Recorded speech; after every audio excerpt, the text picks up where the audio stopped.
Here's our low pressure system, and look at the leading edge of this line of thunderstorms right now, moving, say, only about 100 miles west of us. They will be with us once we get past the overnight period. Rain models have started to come in line with our forecast here. We were going with about a quarter of an inch at minimum to about 3/4 of an inch at maximum, and that's pretty much what all the models have finally fallen in line with here.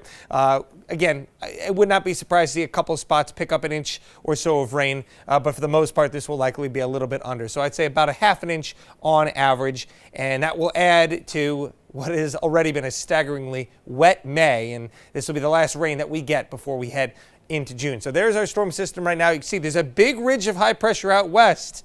That's your tease here. You probably know where it's headed.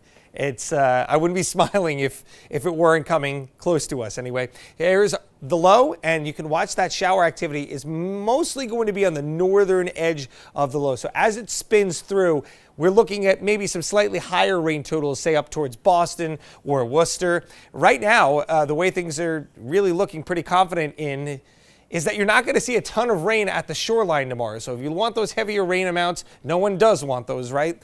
Those are going to be further to the north, across northern Connecticut, up into maybe central parts of Massachusetts, over towards Boston.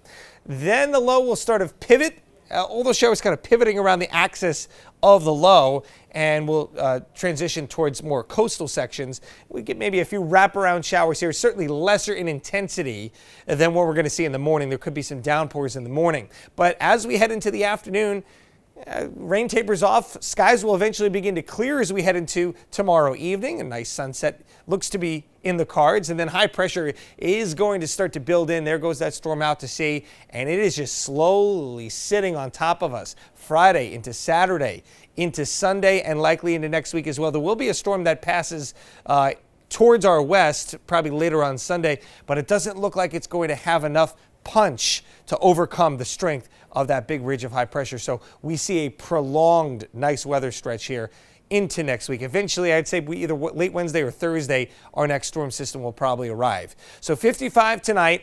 It is cool out there, but again, we're going to start to see those temperatures stop falling. They're going to level off as soon as the clouds move in, and they, again, about have at this point. Should still drop another 5 degrees or so to the mid-50s. Nice night out there, comfy night, but we're starting to see those showers and storms getting in here after midnight. Winds will shift to the north, but about 5 to 10 miles per hour, and that's a big deal for our temperatures tomorrow. I want to take a look at those. Graphics are getting a little slow on me tonight. 62 in Warwick. 61 Fall River, 64 in Westerly. So yeah, about 60 to 65, that's it. Rain through the morning, starting to clear later into the day, and a beautiful stretch of weather. Look at that, warming up through the 70s to around 80 as we head into Sunday, and a mixture of sun and clouds as we head into next week with warm temperatures.